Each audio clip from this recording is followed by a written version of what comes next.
Thing that has been talked about for ages, and something that scares people is when you mention cancer.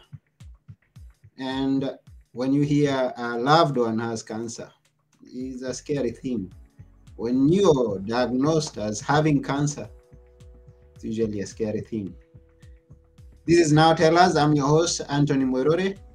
Today on our episode, we have an expert in this field of cancer, and he tells us that terminal cancer is a misdiagnosis. If you are as interested to know more about this as I am, now why not join me as we go together and meet our guest today, who is known as Danny Carroll. Ready? Here we go.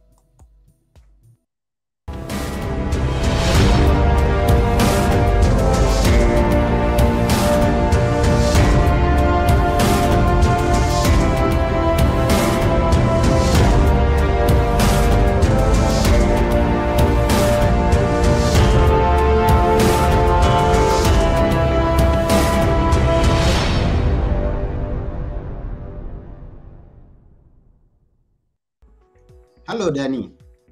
Anthony, how are you? I'm fine. Welcome to the show. Thank you. Nice to be here. Yeah, it's such an honor to have you here because we are going to learn about this topic that I just introduced, and we are very eager to hear what you're going to tell us. I'm looking forward to talking to you.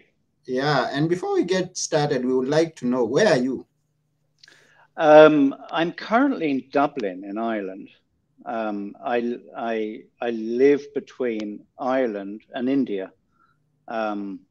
My permanent residence is in Bombay, in India, and my wife lives in Dublin, Ireland.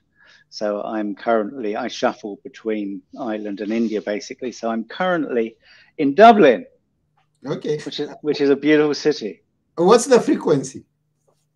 Sort of a little less than half and half between India and Ireland. Okay. It depends, but about half and half. Split my Wow. time between the two countries, basically. That's So, interesting to know. yeah.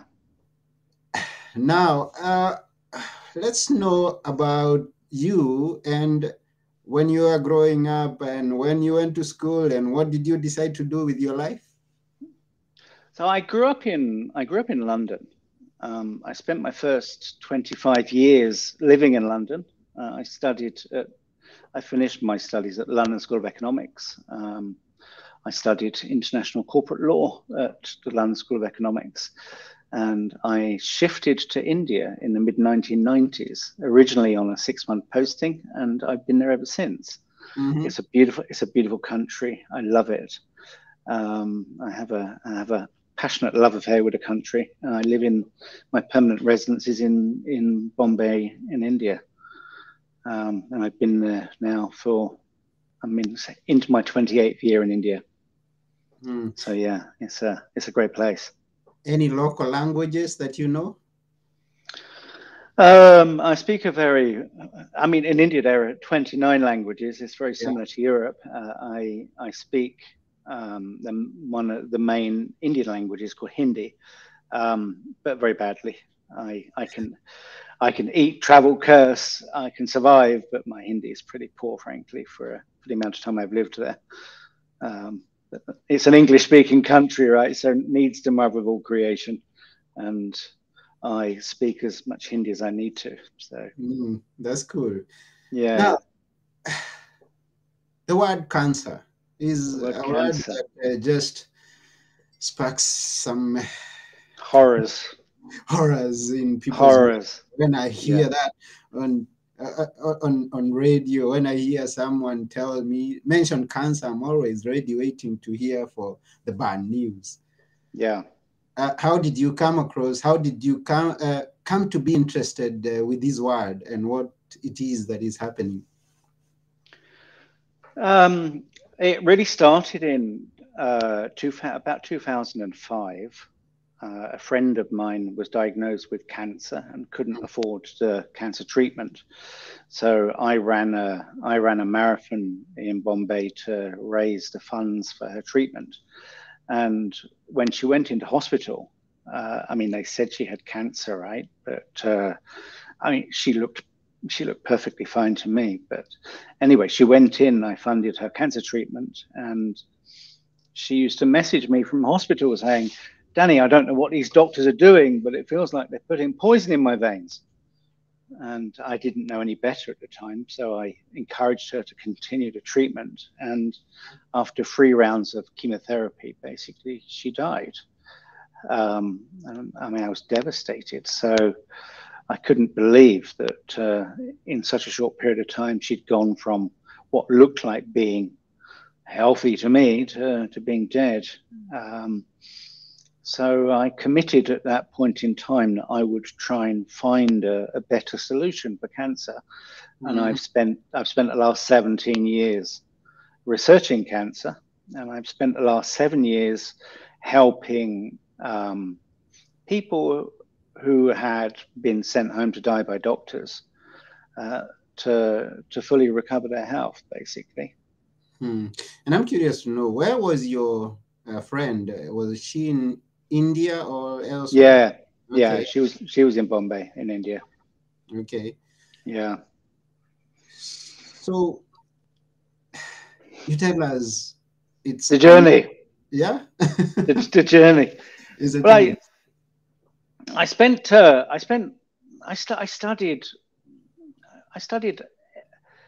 every form of mainstream and alternative healing that I could find for cancer, including nutritional healing and emotional healing and energy healing and spiritual healing. And I studied the mainstream proposed treatments for cancer.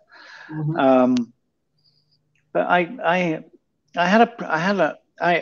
I'm a businessman, right? I'm not a doctor.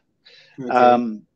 And I've spent many years in either management consulting or in venture capital and other business related areas. And the simple principle that we've been taught, that if you want to solve a problem, you have to understand what we call input, process, and output. So you have to understand what causes the problem, how it gets processed, and what the outcome of that problem is. And in order to solve that problem, unless you can address the cause of the issue, you'll just if you treat the symptom of a problem, you'll just keep treating the same problem over and over again. So the issue I had is I did a TED presentation on nutritional healing in, I think, 2010. But the problem I had with all forms of treatment that I was looking at is that you could have two people with the same diagnosis and put them through the same treatment protocol, whether it's nutritional healing or emotional healing, and one would live and one would die. And it didn't matter how much I tried to find the answer to the problem. There was never an answer. People, oh yeah. I mean, it happens, right? Some people live, some people die. But that wasn't good enough for me. I had to find out. I was obviously missing something, and I couldn't work out what it was that I was missing as to why it was always the case. One person lives, one person dies, and it didn't matter whether it was emotional healing or nutritional healing, and there were never any answers, Anthony. That was the issue, and I wasn't happy just to allow the conclusion to be drawn that some people live and some people die. So I had a very interesting experience in 2012 where for about a 6-month period, my entire body, all of the muscles in my body, my calf muscles, my thighs, my arms, my back, were riddled with golf ball sized knots. Okay, I'm talking golf ball sized knots. Okay. And I was in physio for 6 months, and what happened is that when a physiotherapist is taking knots out of your muscles, basically they iron the knots out of your muscles with their elbows, right? Mm-hmm. And it's excruciatingly painful. Mm-hmm. Excruciating. And what happened, I'd go in and I'd have these knots ironed out, and I'd go back 2 days later and they come back again. Okay. And I was on this excruciatingly painful merry-go-round for a 6-month period. And I had an interesting challenge in my life at that point. My partner at that point in time was on a 2-month posting in Bombay, Mm-hmm. and her next posting was in Santiago de Chile. Okay. Okay, now that's 10,000 miles and a 40-hour journey from Bombay. Mm-hmm. So at the time, we had agreed that when she left Bombay, that we would terminate our relationship. Now, the problem was that we'd become soulmates, and Mm-hmm. when it came time for her to leave, we couldn't end the relationship, right? Because Okay. we just become so close. So on the Friday night before she was due to leave, we agreed that what we would do is we would not terminate the relationship. We would try this ridiculous long distance relationship and just see if the relationship fizzled out. Mm-hmm. And Saturday morning, I woke up and the knots had all disappeared from my body. Interesting. Okay, they just disappeared. Right. Mm-hmm. So 6 months, I've had my entire body riddled with the, and I'm a keen marathon runner, Mm-hmm. and at this point in time, I could barely walk, let alone run. So for 6 months, I'd had these knots in my body, and I literally riddled my entire body. And then Saturday morning, I wake up and the knots just disappeared. Mm. And I'm like, wow, I mean, how did that happen? I mean, at that point in time, I didn't know why the knots had come, Mm-hmm. and I didn't know why the knots had disappeared. Mm-hmm. The only difference between Friday night and Saturday morning was that I'd come to a conclusion with my partner that we wouldn't terminate our relationship, and the knots just disappeared. Mm. Now, then the Bombay Marathon's like a month away, right? And Yeah. normally training for a marathon takes me 3 to 4 months typically Mm-hmm. for a 26-mile marathon. So I trained for the marathon. And in the 6 months previous, because I hadn't done any running, I'd added 10 kilos in weight because I was just sitting around did nothing. So in a month, I trained for the marathon. I ran the Bombay Marathon in 11 minutes short of my personal best with approximately 3 weeks of training. Mm. And that whole experience, Anthony, just blew me away. Mm. So all I could conclude from this experience is that the mind had the ability to both effectively cripple me and give me back my health at the snap of my fingers, right? I mean, Friday night I go to bed and I've got my body riddled full of knots, and Saturday morning I wake up and they've all magically just disappeared. Mm-hmm. So I planned to do a PhD. I had a hunch, I had a suspicion that if whatever caused those knots in my body could just disappear overnight, that there could be a similar mechanism that related to the mind and cancer. Mm. So I was going to do a PhD to study if there was a linkage between the mind and cancer in some way. Mm-hmm. And I was looking for a university that had both a medical specialization and a psychology specialization to see if I could sort of build a bridge between the two departments, and do a PhD to study to see whether there was any link between the mind and cancer.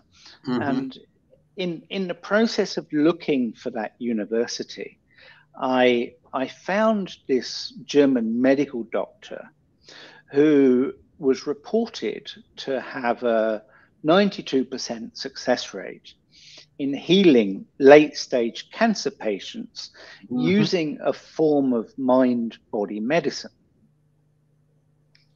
Now, net, I've spent the last now 10 years studying that German doctor's medical discoveries that is the foundation of my book, Terminal Cancer is a Misdiagnosis. He had a very interesting story. In 1978, his son, his 19-year-old son, was shot and murdered. Okay, it was a bullet ricocheted and he got hit by bullets, and it's 17 surgeries, and he died in his father's arms. Now his father is a German medical doctor called Dr. Richard Gerd Hummer. This German medical doctor, 2 months after his son died, he got testicular cancer and he got stomach cancer. Okay, he was given a 1% chance of surviving, and he survived. So he couldn't believe that. I mean, the traditional hypothesis of cancer is that cancer are abnormal cells, that uncontrollable growth with no known cause or any. And being a traditional medical doctor, he also didn't know if there was any link between his son dying and him getting cancer. He just couldn't believe it's a coincidence that. I mean, he was in his late 40s. Otherwise, he was a healthy guy. His son dies. 2 months later, he gets cancer in a reproductive organ. Okay, he didn't believe that it was a coincidence. He believed that there must be some causal link between his son dying and him getting cancer on a reproductive organ. Yeah. So at the time, he was specialized in, he was what they call an internist, or a medical researcher was basically his specialization. And at the time, he was the head of a cancer research unit at a university in Germany called Tübingen University, which was basically associated with Munich University. And he was the head of cancer research for a gynecological oncology unit, which is basically specialized in female cancers, right? So he started he was working with 200 female cancer patients, confirmed cancer patients. And he started to interview. He wanted to know whether they had gone through a similar emotional trauma to him before they got cancer. And out of 200 had. Okay, and when he started to put them into separate buckets of women with cervical cancer and ovarian cancer and breast cancer, etc., what he observed is that the women in the same buckets suffered from the same type of cancer. They experienced the same type of trauma. So all of the women, for example, who had ovarian cancer, had all suffered from some form of profound loss, in the same way that he'd suffered from a profound loss when he got testicular cancer, when his son died in his arms. Now, fast forward 39 years of cancer research and 50,000 cancer patients later, what this German doctor discovered is that cancer is not a random event that happens for no reason. And if you look at his case in particular, his son was shot and murdered. He got testicular cancer. Okay, now what he discovered is that the tumor that grew on his testicle actually had a biological function and a biological purpose. Okay, the tumor on his testicle, basically what it did is it increased his ability to produce testosterone and produce sperm, so that he had a greater capacity and a better chance of getting his wife pregnant to be able to replace the child he just lost. Okay.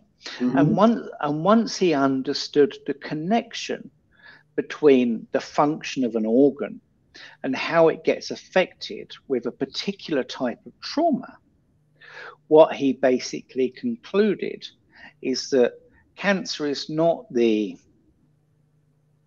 disease that randomly spreads around your body like a foreign invading army, which is what we are led to believe today.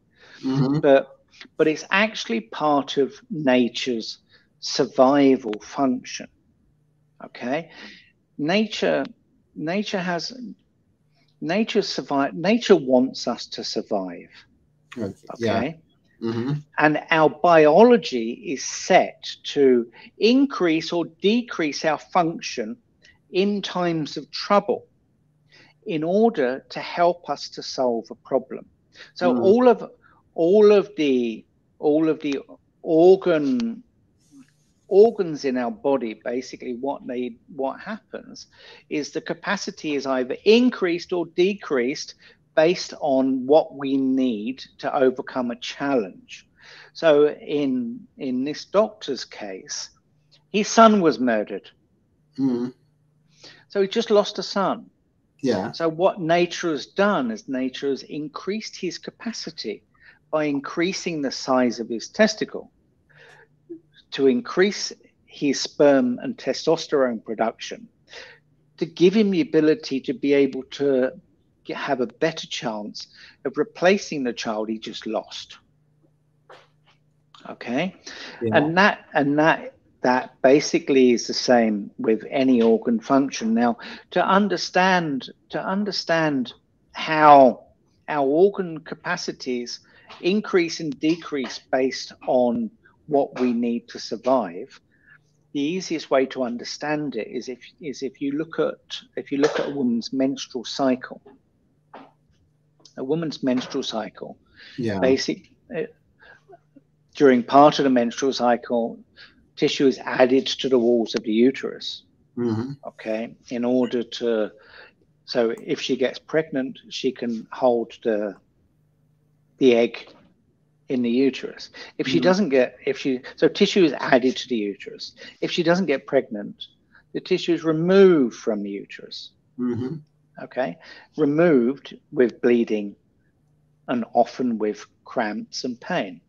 Okay, so tissue is added and tissue is removed.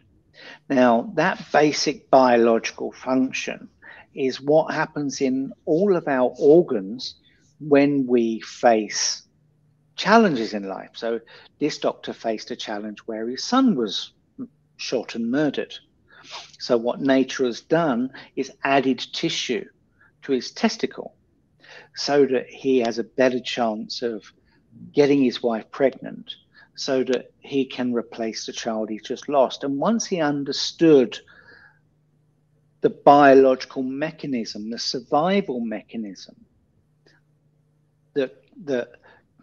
which is how cancer functions, then basically what he was able to do is to unravel cancer for every organ and for every part. And once he completed cancer, he effectively unraveled the biological code. And his medical findings are really quite extraordinary.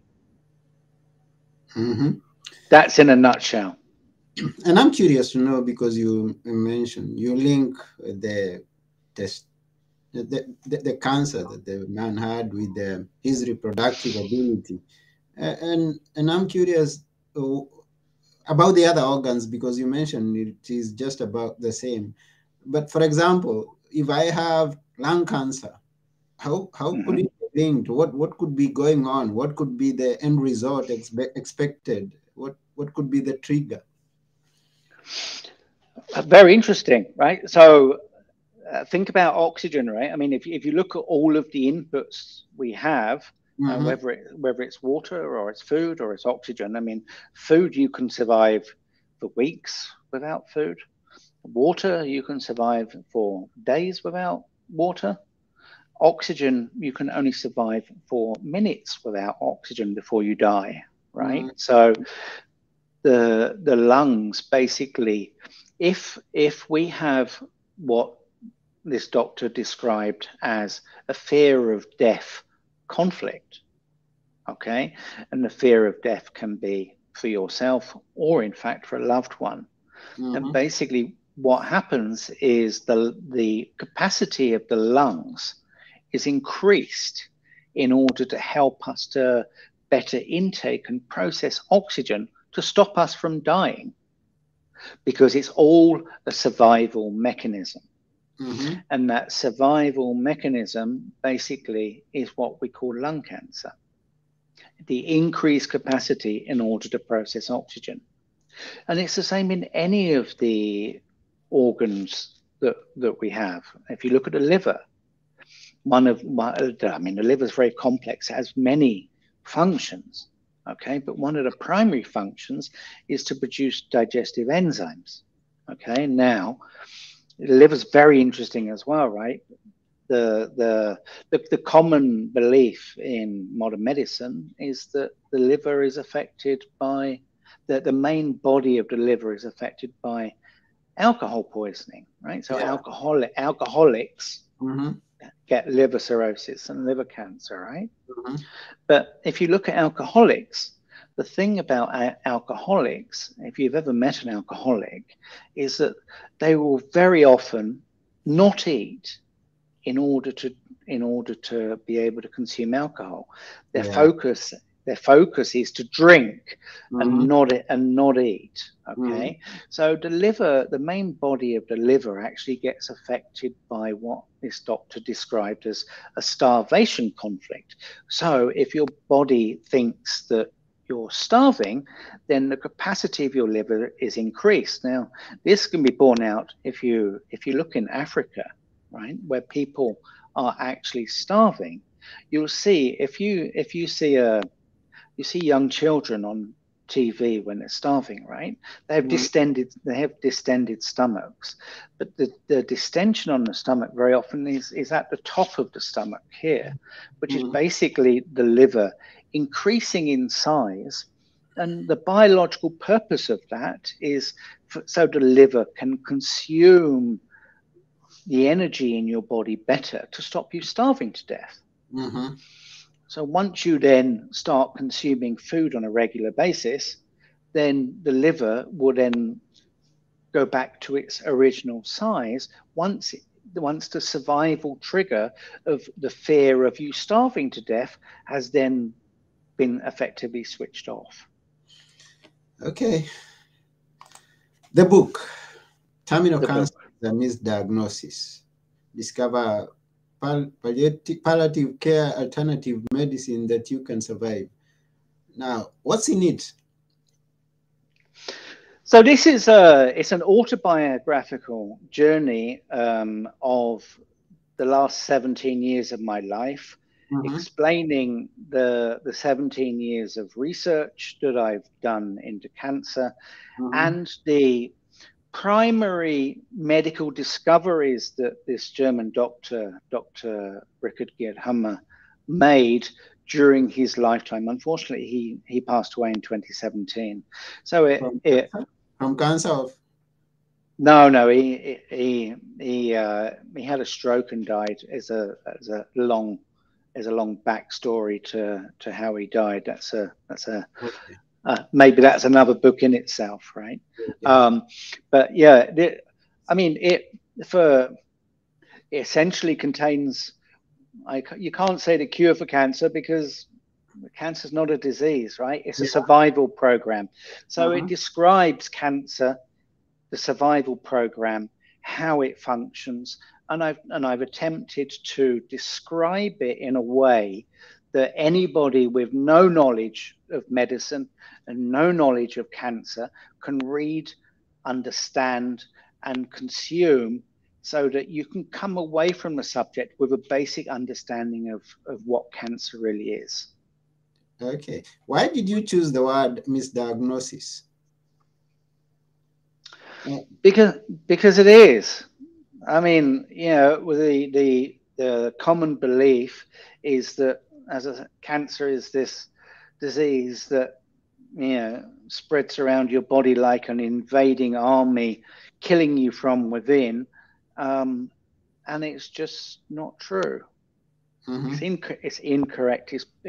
It's biologically incorrect. And in the book I have attempted to explain why it is incorrect and support it by all the facts that you need in order to come away understanding why it is a misdiagnosis.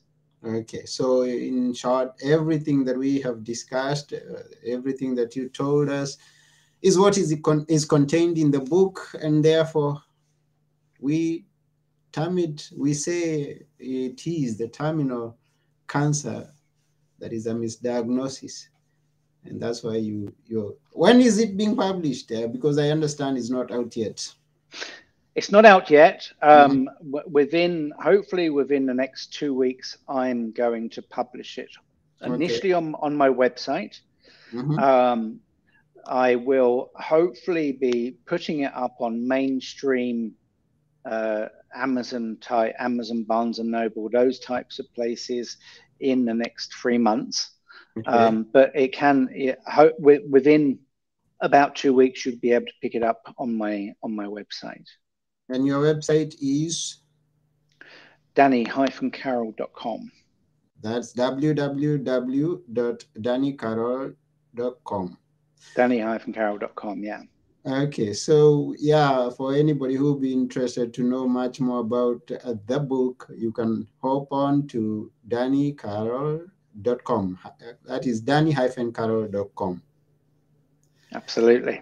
Yeah, it's like our time is over here in this episode, but then you've told us quite enough. And is there something that you'd like to add before we are gone? Yeah, I mean, this book is an introduction to the subject. I'm now writing one book on every disease.